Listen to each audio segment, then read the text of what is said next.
With more on Hurricane Douglas this morning, we're joined by Assistant Professor of Atmospheric Sciences at the University of Hawaii, Dr. Allison Nugent. Good morning, Allison.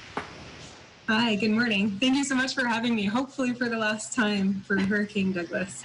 Hopefully for the last time for 2020 season, if we're lucky.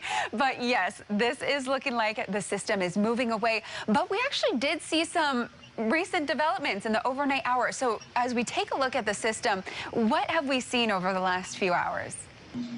So we've seen the storm continue to move away from the state past Kauai. Of course, all of the hurricane warnings are now dropped, and it's still moving away, but hurricane environments are still very moist and have a lot of instability. And so there's still the opportunity for deep convection and for heavy rainfall, even though the storm is still moving away.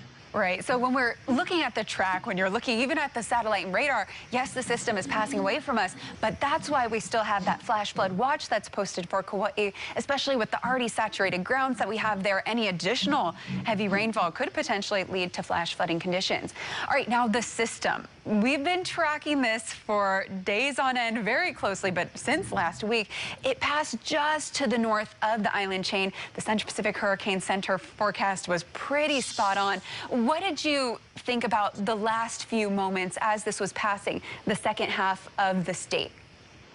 Yeah, I mean, you said it. I think what I think about is there's so many aspects to storm forecasting. There's especially track and intensity. With track, the Central Pacific Hurricane Center was spot on, and the storm was always within that cone of uncertainty. It's just whether it was up or down made a huge difference. And I think Eric Lau said it perfectly yesterday. He said the boundary between safe and unsafe was razor thin. Like at times there was heavy rain and really strong winds just offshore, 15, 20 miles just offshore of Oahu, for example. So as it was passing, I was so stressed out, and I'm so thankful. I really honestly kind of surprised. I try to stay positive, but man, that was way too close for comfort. But the other aspect of storm forecasting is intensity. And initially it was expected to weaken. And it's kind of this battle between wind shear and sea surface temperatures. And wind shear is usually our savior. During Hurricane Lane, we saw it save the day. Right. And here, sea surface temperatures appear to have kind of won the battle. And so it shows us that we don't know everything about hurricanes and that we still have more work to do. So it's the kind of thing that opens up the doors for opportunity for people like myself, as well as my amazing colleagues at the University of Hawaii, to do some more research into these types of things and try to improve future forecasts. And why do you think that is, that the warmer sea surface temperatures did win the battle? The wind shear that we were seeing, because it did get into more wind shear as it got closer to the islands, was it not as strong as what we're used to seeing or what we saw back with Lane? So most of the discussions that I read on the Central Pacific Hurricane Center site referred to the fact that the wind shear was really only confined to the upper levels. So tropical storms or hurricanes extend throughout the troposphere. So maybe from the surface up to 15 or 20 kilometers, about the altitude where airplanes fly, 38,000 feet. And within that elevation, there's different winds at different locations. And so the wind shear that we were experiencing, yes, it was there, but it was only up high. And if it had been a bit of a deeper layer, I think it would have been more impactful. Right. And I actually, if you don't follow Allison on social media, make sure you do. She's on Facebook, she's on Instagram. I saw on your Instagram yesterday that you did head outdoors and you were out, I don't know if that was a Kestrel or what you had with you, but you actually recorded some impressive numbers. Can you tell us a little bit about that? Yeah, I'd love to. So I'm a science nerd at heart. I love taking observations. So yeah, I drove around the east side of Oahu, even though I know I shouldn't have, just because I really wanted to see what the conditions were like. And I took my Kestrel, it's a handheld weather meter, and I held it up at the Makapu'u lookout.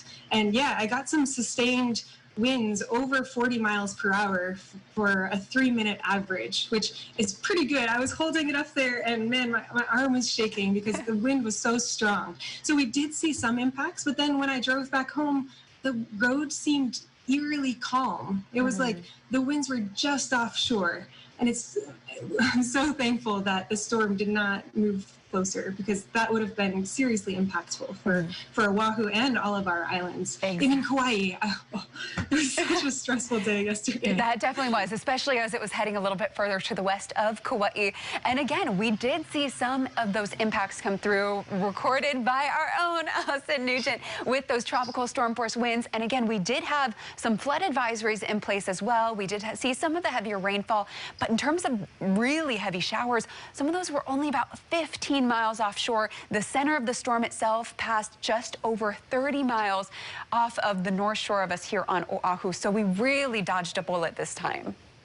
Yeah, yesterday morning we talked about, what is it like to be in these hurricane rain bands? And luckily we didn't have to experience that. I'm not saying there was nothing. I'm not saying that it was, that you didn't experience some wind, and I'm sure some people saw some impacts, but compared to what it could have been and how it, looked like it was going to pan out, wow. Definitely.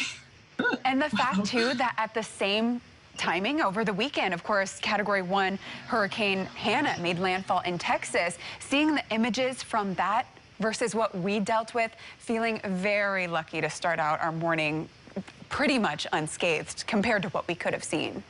Yeah, I hope the rest of the week goes as well as the weekend did in weather and everything. Yes, so do I. And I hope that the rest of hurricane season goes well as well. But thank you so much, Dr. Allison Nugent, for joining us so many times, of course, throughout the time that we were tracking Douglas. Of course, all of your knowledge, your expertise on this scenario and on tropical systems really helps us out a lot. And of course, our viewers, you're so amazing at explaining things and really just helping us out. So thank you for all that you do.